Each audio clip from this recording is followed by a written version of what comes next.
A lot has changed since GCSAA TV last visited the Grassroots exhibit at the National Arboretum in Washington, D.C. This past April, after heavy rains, we caught up with Kevin Morris, the president of the National Turfgrass Federation, who says there's a special display with a lot for people to see.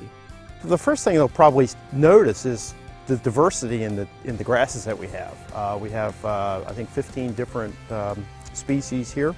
And actually, in some cases, several cultivars of the same species. We have a golf display. We have a sports turf display with synthetic and natural turf.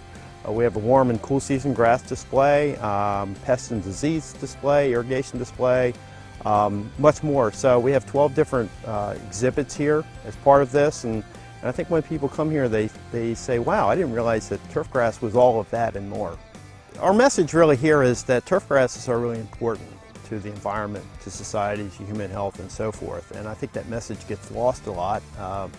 We get a lot of bad publicity about turfgrasses being just for aesthetic purposes, and even though we know people like turfgrasses that are beautiful, we know that they cover the ground, they prevent soil erosion, they filter stormwater. They do all these things that are really good and healthy, plus they provide safe surfaces for athletic fields, for kids to play soccer and football and so forth. And also, of course, for golf and the important value of recreational golf. Jeff Reinhart is the Grassroots exhibit coordinator and responsible for keeping everything in tip-top shape, including the extensive golf exhibit. So the golf display shows the basic parts of a golf course. So we have, of course, the putting green, and then we have a fairway and tee, but we also have a buffer zone showing the buffer between the rough and the pond area. On the green we have 007 creeping bentgrass. We also have that on the apron and the tee as well. On the fairway we have Zeonjoysia grass, which is a warm season grass. Of course, it's still dormant here, greening up from the winter. And then in the rough we have Kentucky bluegrass and turf-type tall fescue. Our idea with these grasses in the green and the tee and the fairway were to show some of the newer varieties that are more drought tolerant, disease resistant, as well as need less fertilizer. So that was our hope with these varieties.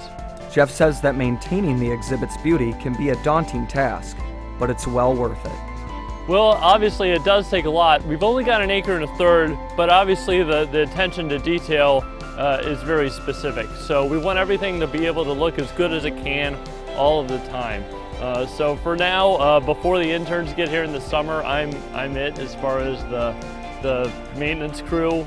But you know, we've got these ornamental beds here that take maintenance. We've got the golf display as well as the cool season and warm season lawn displays, and then the sports field display. This all takes maintenance, and when we have special events, you know, about once a month or so, that takes a lot for setup. So, but it's a great experience to be here, and it's good to be here for the turf industry and to promote turfgrass to the general public. Another part of the Grassroots exhibit takes a closer look at sports turf. Jeff says it's one of the most popular turf grasses to see.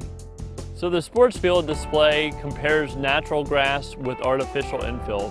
The natural grass that we have is latitude 36 Bermuda grass, which is popular for medium to high-end sports field in this mid-Atlantic region. Both are sand-based.